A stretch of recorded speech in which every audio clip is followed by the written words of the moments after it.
Asif Ali Zardari Dubai जा रहे हैं, क्यों थोड़ी देर में बताते हैं। पीपल्स पार्टी और चेयरमैन सेनेट के दरमियान फटा पड़ गया, इसकी वजह क्या है ये भी आपको बताते हैं। फैजाबाद धरना केस में एक और अपील कुनिंदा वापस चला गया, यानी अपील वापस लेने की दरखास्त कर दी। केस का मुस्तकबिल क्या होगा इसकी तफसीलात आपको बताते हैं। चेयरमैन पीटीआई को गुज़िश्ता रोज अडयाला जेल मुंतकिल किया गया, उनके हवाले से बात दिलचस्प और अहम तफसीलात से आपको आगाह करेंगे। और आखिर में हस्ब मामूल एक बड़ी खबर आपको देंगे, मेरे साथ रहिएगा, स्टे ट्यून्ड।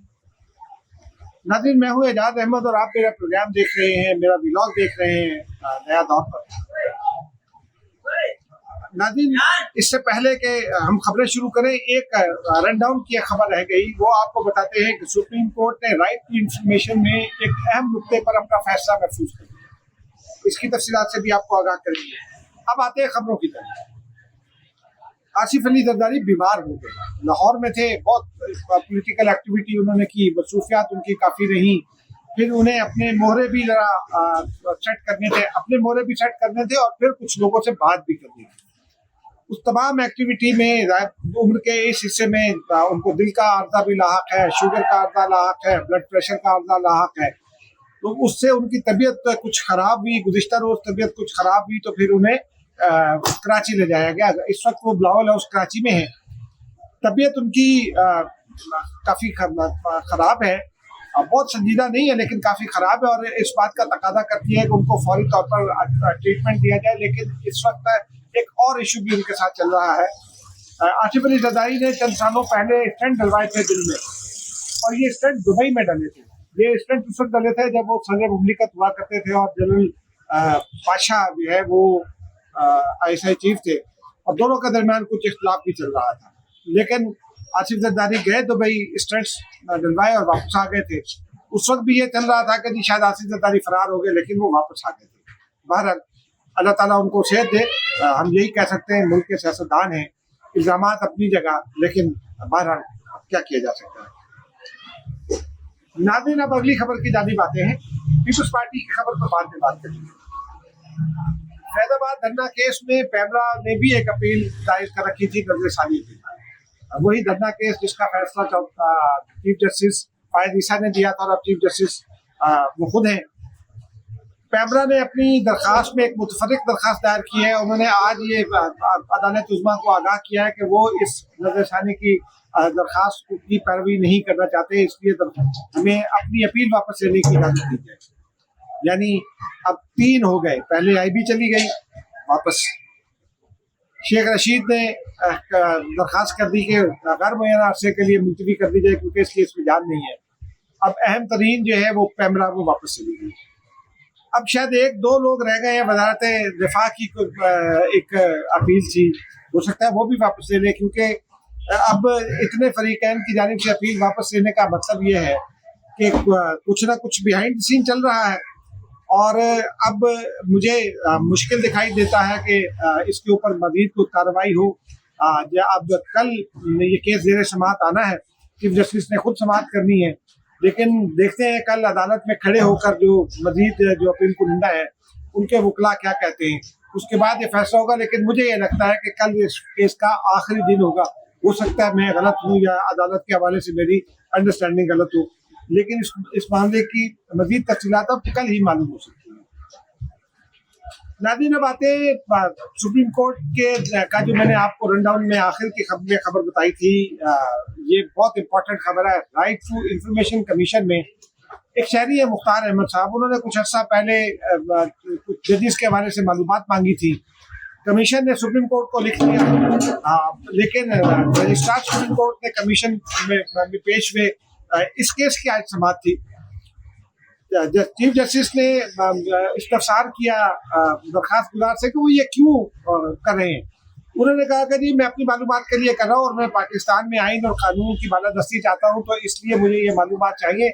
और आइन पाकिस्तान इस बात की इजाज़त देता है कि हर अदारा अपने बारे में मांगी गई मालूमात देने का दे, और ये पाबंदी है आइन और कानून की। खैर अटॉर्नी जनरल ने रजिस्ट्रार के हवाले से चीफ जस्टिस ने पूछा कि उनका जवाब क्या था कमीशन में। उस हवाले से रजिस्ट्रार ने के बारे में कि उनका क्या जवाब था, अटॉर्नी जनरल ने अदालत को ये बताया कि रजिस्ट्रार ने कहा कि कमीशन को ये इख्तियार नहीं कि वो सुप्रीम कोर्ट से ये चीज़ें मांगे। कमीशन जो है वो अपना फैसला वापस ले, जिस पर ये कहा गया। अलबत्ता ये भी उन्होंने कहा कि आइन और आइन के तहत तमाम अदारे पाबंद है अपने बारे में मालूमात देने के लिए। अटॉर्नी जनरल ने यह भी बताया कि इस मामले में जब registrar high court registrar supreme court ने कमीशन को हिदायत की और वहाँ इनकार किया मालूमात देने से, तो फिर मामला इस्लामाबाद हाईकोर्ट गया और इस्लामाबाद हाईकोर्ट का सिंगल बेंच इस पर फैसला दे चुका है, जिस पर जस्टिस अतर मिन्नल्ला ने इंतहाई संजीदा रिमार्क्स दिए। उन्होंने कहा कि ये नाकाबिले तसव्वुर बात है कि सुप्रीम कोर्ट दरखास्त गुजार बनकर किसी अदालत में खड़ी हुई। अटॉर्नी जनरल ने उनके रिमार्क्स पर बात को आगे बढ़ाते हुए ये कहा कि सुप्रीम कोर्ट के रजिस्ट्रार को रूल्स के तहत ये इख्तियार हासिल नहीं कि वो किसी अदालत में दरखास्त गुजार बनकर दें। चीफ जस्टिस ऑफ पाकिस्तान ने अपने रिमार्क्स में कहा कि कमीशन जज की फैमिली और मालूमात पब्लिक करने का कहे तो क्या ये पब्लिक की जा सकती है, क्योंकि फैमिली जज का एक प्राइवेट अफेयर है। इस हवाले से उन्होंने हिदायत ये की है दरखास्त गुजार को भी और अटॉर्नी जनरल को भी कि वो अपनी मालूमात तहरीरी तौर पर पेश करें। लेकिन नाज़रीन, ये एक बहुत अहम और इम्पोर्टेंट मामला है। चीफ जस्टिस जो फायदीस है उनके हवाले से इस तरह की मालूमात जो टैक्स के हवाले से मालूमात थी उस पर तो केस भी चलता रहा। अगर तो प्राइवेट अफेयर है तो फिर तो कोई मालूमात नहीं दी जा सकती। हाँ, अगर जो डिपेंडेंट है उनके टैक्स के मामला, अगर वो डिपेंडेंट है तो उनके टैक्स के मामला, उनके दीगर मामला के हवाले से जज पाबंद होता है या कोई भी पब्लिक ऑफिस होल्डर पाबंद होता है कि वो मालूमात फराहम करे।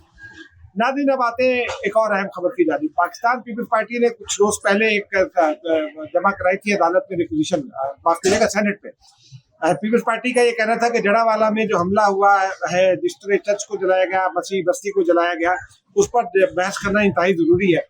3 रोज पहले चेयरमैन सेनेट की जानिब से खत लिखा गया पीपल्स पार्टी को और उनकी इस्तदा मुस्तरद कर दी गई और उसमें मौक़िफ़ अख्तियार किया गया कि कुछ जो पीपल्स पार्टी के 5 सेनेटर थे उन्होंने वापस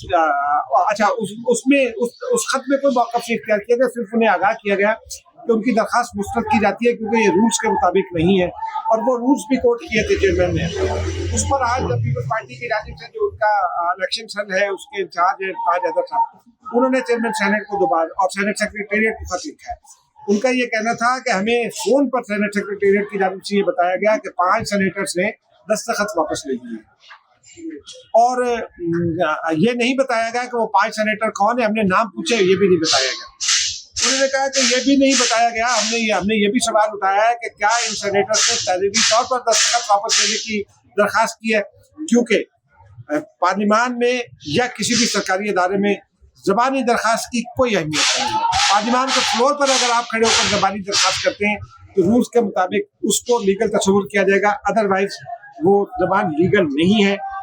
और ये अहम मामला है। इससे पहले भी एक और मामले पर भी जब ये सलीम मांडवी वाला का नाम किसी ने लिया था, उन्होंने बाद वजाहत भी कर दी थी, उस वक्त भी पीपल्स पार्टी के 5 सेनेटर ने, वो शायद तनख्वाहों का मामला था, साबिक चेयरमैन की तनख्वाह और मुराद का मामला जिसमें रज़ा रब्बानी भी शामिल थे, फारूक नाइक भी, तो उसमें ये बात सामने आई थी कि पीपल्स पार्टी सेनेटर अपनी पार्टी के साथ हाथ कर गए। अब कोई पार्टी सेनेटर ने अपनी पार्टी के साथ हाथ किया है या नहीं, ये अभी नहीं मालूम हो सका, क्योंकि सेनेट सेक्रेटेरिएट का जवाब इस बात को वाज़ेह करेगा। अब जवाब सेनेट सेक्रेटेरिएट देता है कि नहीं देता, ये एक अलग बात है। लेकिन इसमें एक अहम पहलू ये है कि नून लीग जो चेयरमैन सेनेट के खिलाफ पीपल्स पार्टी की तादी थी वो अलग हो गई है। वो अब चेयरमैन सेनेट को छेड़ना नहीं चाहती, क्योंकि चेयरमैन सेनेट अब उनके काम आ रही है। और चेयरमैन सेनेट के साथ पीपल्स पार्टी का फड्डा बढ़ गया है, क्योंकि पीपल्स पार्टी शुरू से कोशिशें कर रही है कि उनको तब्दील कराया जाए और अपना चेयरमैन सेनेट लाया जाए जो मौका पड़ने पर कायम मकाम सदर भी। नाज़रीन, अब आखिर में आते हैं इंतहाई अहम खबर की जानिब, और खबर बहुत बड़ी है। खबर ये नाज़रीन के नवाज शरीफ साहब का आना तय पा गया है 21 अक्टूबर को, लेकिन असल खबर ये नहीं। असल खबर ये भी नहीं है कि उनका वज़ीर-ए-आज़म बनना तय पा गया है। ये दोनों खबरें दुरुस्त हैं, लेकिन असल खबर ये नहीं है। असल खबर ये है नाज़रीन कि ये तय पा गया है कि नवाज शरीफ साहब अगर वापस नहीं आते तो फिर इलेक्शन नहीं, और जब तक वो वापस नहीं आएंगे उस हद तक इलेक्शन नहीं होगा। ये किसने तय किया? क्या ये जमहूरियत है? ये फैसला आप भी करें, मैं भी करता हूँ। खुदा हाफ़िज़।